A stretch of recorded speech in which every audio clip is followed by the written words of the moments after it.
લઈ જાય છે અને આ રોસ્ટરની નીતિના જે તકલીફો આવવા માંડી એ તો છેલ્લા 2, 3, 4, 5 વર્ષથી આવવા માંડી. એ વિષય ઉપર વાત થવા માંડી. છેલ્લા 25 વર્ષથી જ્યારે આ બધી સમસ્યાઓ નથી અને જ્યારે 27% સીટો આવતી હતી ત્યારે એ બધી સીટોનો કેમ આપણે લાભ નતા લેતા? તારે કેમ આપણે નતા પાસ થતા? અને તારે કેમ ઠાકોર કોળી અને બીજા ગરીબ સમાજોના લોકો નતા લાગી ગયા?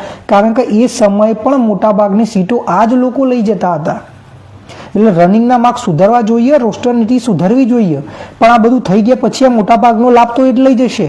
એટલે વર્ગીકરણ તો કરાવવું જ પડશે.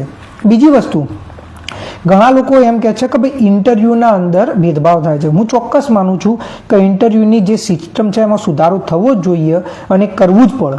પણ મારો પ્રશ્ન એ છે કે આટલા વર્ષોથી આ સિસ્ટમ ચાલી રહી છે તો ઓબીસીની સીટો તો ભરાઈ જ રહી છે. તો ભરે છે કોણ? જે ઓબીસીના સમૃદ્ધ સમાજો છે એ જ લોકો પાસ થઈ જાય છે. આપણે લોકો તો ઓબીસી સુધી પહોંચી જ નથી શકતા ઇન્ટરવ્યૂ સુધી. આપણે તો પ્રિલિમ્સમાં અને મુખ્ય પરીક્ષામાં જ બહાર થઈ જઈએ છીએ.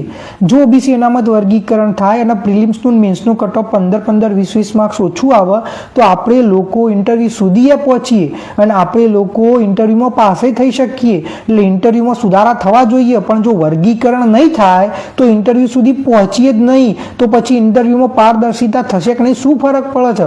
આપણી સંખ્યા 80% છે પણ ઇન્ટરવ્યુમાં પહોંચે છે એરા 80% લોકો. આપણે તો 20% લોકો નહીં પહોંચી શકતા.